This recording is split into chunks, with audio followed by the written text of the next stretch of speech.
I'm Billy Jack Haynes, former World Wrestling Federation wrestler.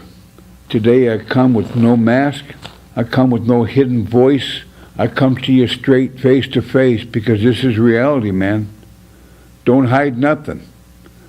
30 years ago, I witnessed the murder of two teenagers on the railroad tracks August 23rd in Alexander, Arkansas. 27 years of that, I was a drug addict on pain pill medication. I become clean. It kept bothering me and bothering me and bothering me, and finally, when Seth was killed July 10th, I knew that was a message to me because that's my birthday, July 10th. So here I am coming forward. This is a plea that I'm going to read here for you today. The plea is for those who has yet to contribute to the GoFundMe.com Kevin Ives, Don Henry murders that happened 30 years ago. Please contribute to the fund so that the investigator can continue his work. He says that they still need to interview possible witnesses and gather more information that will assist him in the investigation of the murder of Kevin Ives and Don Henry. Also, you can find us on Facebook, on Twitter, and on Instagram, hashtag Kevin Ives, hashtag Don Henry. A former drug trafficker, I'm ashamed to say, and a hired enforcer.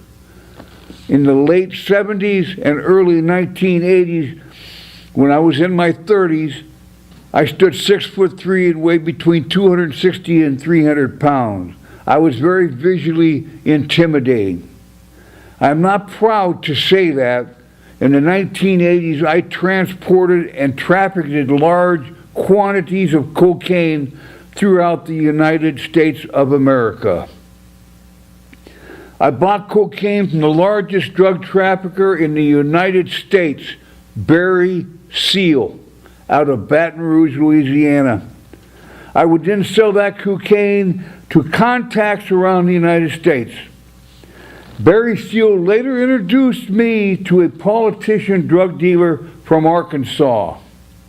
In 1984, that politician drug dealer asked me to kill David Kennedy, who I later learned was the son of very well-known politician Robert F. Kennedy, the brother of President John F. Kennedy.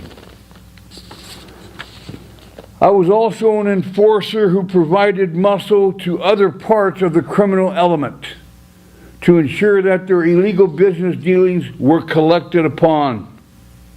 In August of 1987, I was contacted by the Arkansas criminal politician and was asked if I would provide muscle at an Arkansas drug stop. The criminal politician suspected that some drug money drops were being stolen. He suspected that the state police officers were involved in the thefts in Arkansas. I agreed to assist with security at the drug drop site. While conducting security for the drug money drop, I witnessed the murders of two young boys, Kevin Ives and Don Henry. They were murdered by other individuals who were working for the same criminal politician. Their bodies were placed on the railroad tracks to be mutilated by a passing train.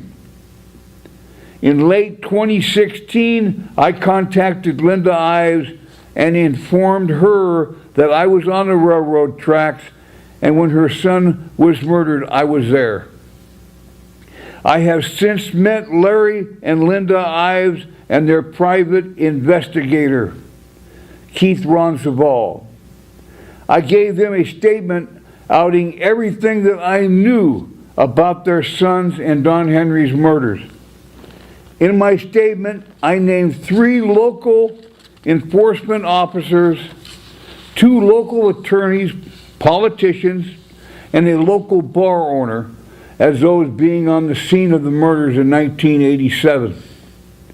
I also name the criminal politician who directed the events at the scene via cell phone with one of the attorneys, politicians, and me. Your assistance by donating to the Kevin Ives and Don Henry GoFundMe account is greatly appreciated. By Larry, Linda Ives, me, Billy Jack Haynes. Please, if you've got it in your heart, I'm standing here putting my life on the line today, telling you that I could very well be killed. Open your pocketbooks, give money to this fund, because they have to be taken down. And Linda Ives, after 30 years, man, 30 years if your son was killed, you deserve some credit too, and you deserve some money coming your way so it can be investigated. Go to the GoFundMe page, please. Thank you very much.